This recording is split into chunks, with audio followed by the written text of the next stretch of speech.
Dr. Stone! So, Another manga that we will be reading and then jerking off to. God damn it, Thurman. That's what you're here for. Like that. Because Thurman's here to that's ignore what we him. do. We're going to be doing weekly Dr. Stone. Promise Neverland was a couple months back. There's just not enough of those on YouTube. And I recently got into Dr. Stone. I'm loving it so much. So that's going to be going on our repertoire along with Promise Neverland and One Piece discussions weekly. But I figured before we do that, we should have a shortish video overviewing the series and our thoughts up until now. So would you want to start on your thoughts, Thurman? Or? I gotta say, for those of you who have been following Jump like I have for the past generation, it just goes to show you that this series is just very unique in the sense of it's very in a league of its own when it comes to its current, I wouldn't say competitors, but its current partners in Jump right now. I like how it's not your typical shonen. Oh yeah.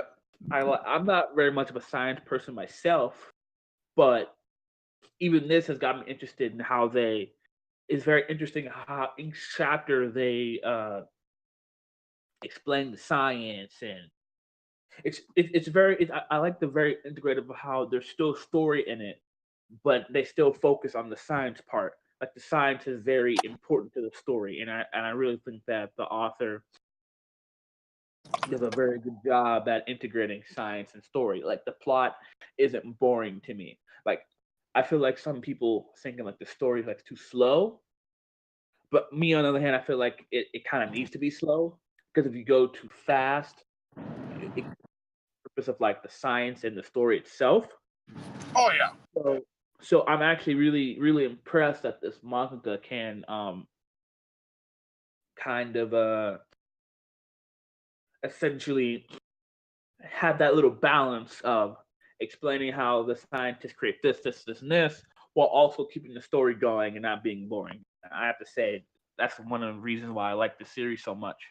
And I agree with you. And on your point of not rushing stuff, I think that's really important too, because what I noticed that this author did so well with was in the village arc where they were kind of like slowly kind of taking over that village by use of science.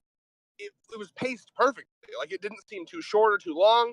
Everything seemed realistic. Like the jump from we have this now to we have this now we have this, we can make this. Everything seems realistic. Nothing seems like an asshole. And their slow takeover of that village through kind of getting people what they want felt so natural and real. And not to mention that too, it's a series that does what a lot of series try to do, but I think fail. This series does well, where it's able to teach you things in like a very interesting way. Like every time Senku's making shit, and it's like, okay, here's how we did this. I'm like, wow, that's fascinating, and it really goes to show if you're like smart enough, you can go out into nature and make anything. Yeah. Now I did want to bring up because when I got into it, I have to say I think the first 10 to 15 bit slow. The first arc is not its best, and but it kept me interested. The premise, the whole premise, I was like so interested in like what are they going to do, what caused this event to happen, and ironically enough, in the beginning of this series, I thought the weakest part was the characters. I thought they were very either too boring or too eccentric. Like there was like no middle ground. But as it stands now, I think the characters is one of the strongest aspects of this series. Where like there are moments in the most recent chapter. I believe this is the most recent chapter. I just caught up this morning where he gets the telescope as the gift. Yeah. Like that, I legitimately, it's because I've fallen for the character of Senku. I've fallen for his love of science and his childhood dream to go to space. And I've fallen for even like such little things that it wouldn't really be a big deal in any other series, like that one guy wanting a bottle of cola, and like everyone has their thing that they miss about like the old world, and Senku's able to deliver that. It creates something like there's like the group of people that guard the bridge, and there's the blonde one that's like a scumbag. And I even love him. Like, he's not like that's how you do a scumbag funny. Like, because the whole time he wanted, like, oh my god, I want a silver spear too. Oh my god, and then they tricked him into fucking finding the acid. Like, it was everything. The character interactions are fabulous now, and it's interesting because I like I said, in the first 15 chapters, I think it's almost like got his shit together. Like I think that there was a rocky start, but now I every time I read a chapter, I'm like, I can't wait to see what they do next. And my personal favorite characters are Senku, and I forget his name, but the mentalist guy that wanted the cola. What's his name again? Yeah, it's I have to look up his name, but yeah, those two are possibly my two favorite. I also like Chrome. I'm really he kind of reminds me of myself. I'm not really much of a science guy myself, but just how his character is and how he was like technically a modern day Senku, except less quality. Yeah. So I thought that was sweet too. Especially when we saw the flashback to Senku's father, or adoptive father, and they're not really blood related. Which, by the way, the moment where they're like, we're not actually blood related, that was fucking pulled out of the hat. The ship's alive. I can see it.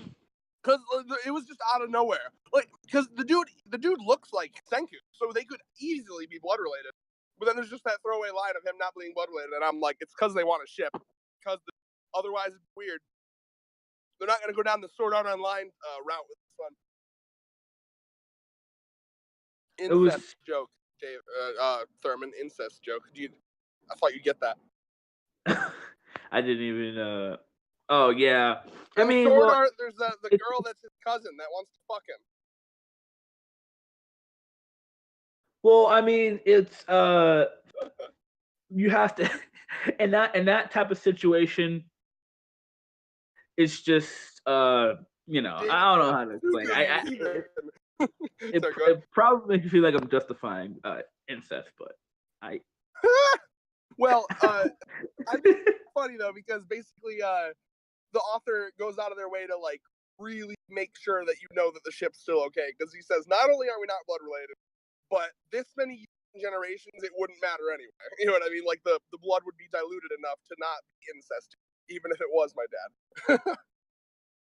Oh yeah, I mean, it's because it's like time or like over time. You could technically say that they're like his ancestors in a sense. Oh well, because everyone on the world, even if you're not like religious, everyone knows that everyone's related. You know what I mean? Like it all started from one, and then it had to. You know what I mean? So yeah, we're all related. So incest is only if you're like really related. What a great conversation. Dr. Stone series overview. Good third of the video. Incest talk. Whew. Welcome to Planet Unity. But yeah, I guess what I'll say is I really like what they've done and with this. And every vibration you hear is David fucking messaging and saying some shit. And that time he said the JFC, which is we all know stands for Oh Jesus, Flip Flap and Christ. Oh yeah, but I guess this is gonna be a real short video. It's just really to like prep our weekly talks for David, shut the fuck up. This is to prep our weekly Dr. Stone talks, and I'm just really excited. I've fallen in love with the character Senku.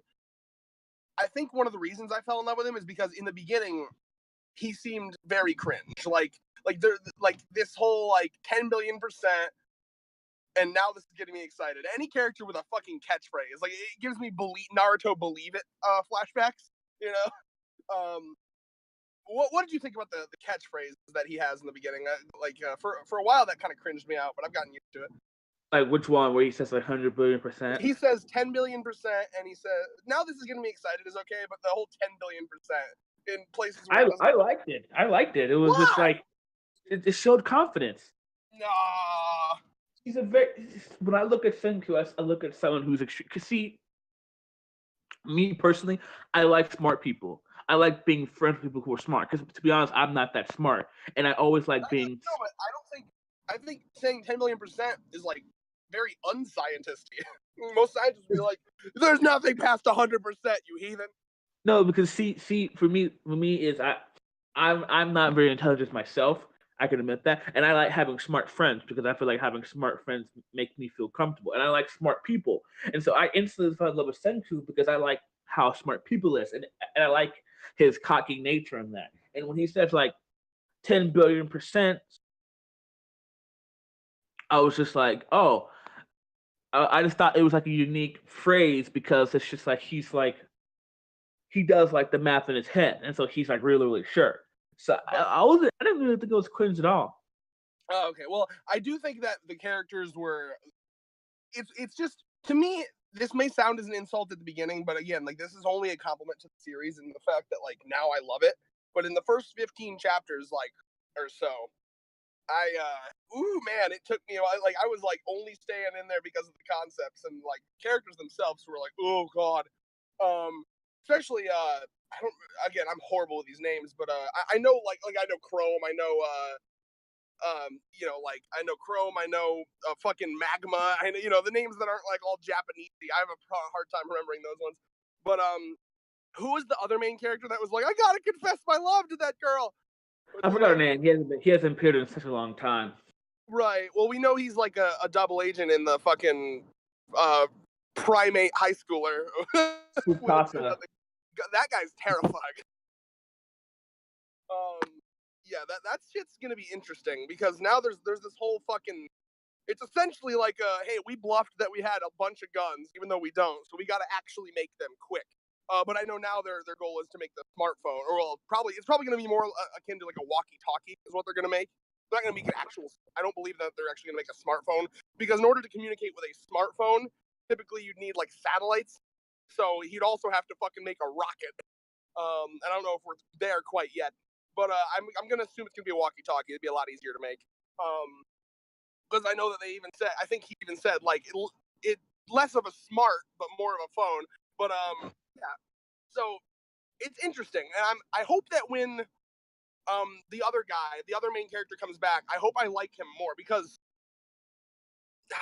I'm usually not a big fan of the dumb like head kind of characters that and he really reminds me of that, Mm-hmm. I'm usually really not a fan of those types of characters, but I wasn't a fan of Senku at the very beginning either. It took me like a couple chapters to like him. So I hope that when he does return, the author is able to make me enjoy him as a character because he hasn't really made a character that I don't like. I mean, even down to is Suka the name of the Melon girl? I think. Yeah, Suka. I'm pretty sure that's her name. I love her. And the moment where she got her glasses, was the villain. Oh wait, maybe this other thing. The moment where she got her glasses was fucking sweet. Who else? Chrome. You're right. I love the two. I love the two guards that guard the bridge, and I love that he had, he had poor eyesight, and then they now he's always wearing glasses. Looks like a fucking nerd, and I love it. But yeah, so I mean, really, I like most of the characters. Like most of he's done a good job at like making none of his characters like hateable. They're all like really good characters. Even Magma in this recent arc has been okay. So like, I'm interested in how he writes the other guy that I can't remember the name of. But yeah, look forward to our weekly Dr. Stone discussions, and if you haven't read it, please go out and read it because it's fantastic. Do you have any final thoughts on Dr. Stone before we start doing this? He's something chapters. Hopefully, gets an anime probably in the next couple of years or so. Oh, I bet it will. Probably around the same time because Promise Neverland's at like where are we? 80 something. Yeah. Yeah, so I usually that's around the time. I know My Hero Academia's anime was announced somewhere in between the 60s and 70s, chapter wise. That's when My Hero got one. So that's usually the sweet spot of an anime announcement, 60, 70, 80, somewhere around there.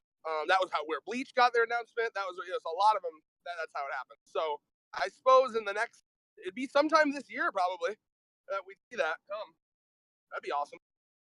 It might be maybe early 2019 because oh yeah, I didn't mean it start this year. I meant an announcement this year. Oh, well, yeah, no, that's what I'm saying because of Yes.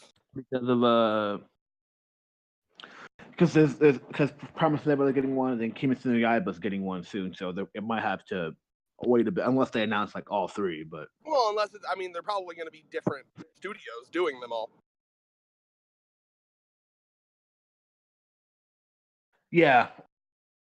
Thurman, can you focus on this video because you're taking like a good 5 seconds to respond.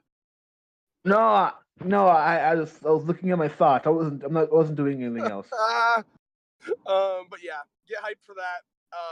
There should be some fantastic discussions on Dr. Stone coming up, especially like goddamn that little mini arc with his parents or his family or not his dad and the other people in space. That was good shit. Oh God. So yeah. And also hopefully as we go towards figuring out what caused. I think the one of the biggest appeals to this series to me is one, obviously the eventuality of figuring out what caused it, but two, this is gonna sound weird, but it reminds me of the feeling I got when I used to watch a long Minecraft playthrough. And what I mean by that is fun to watch a civilization be built up. It's fun to watch something start from nothing and become something. So when I'd watch back in middle school when I had all the time, or maybe high school, whenever Minecraft came out, when I had all the time in the world to watch a 500-part Minecraft Let's Play, it was fun to kind of watch it build up from nothing. Start at absolutely nothing, and then near the end of the series, you'd have cities and roads, and that's kind of what I'm excited to see in this series. Senku's going to, by the end of this series, he's essentially going to have rebuilt society, and at least that's what I expect. And I'm just excited to see that road and where he comes from here. So yeah. I agree. Well, good shit. I'm glad to have gotten into this. I've been wanting more to read now, and now I'm up to a good I'm reading 4 or 5 a week now. It's like back when high school. I'm glad. It's helping me get out of my depression. Having all these series distract me from real life. Shit. Alrighty. Stay tuned for those. Peace out.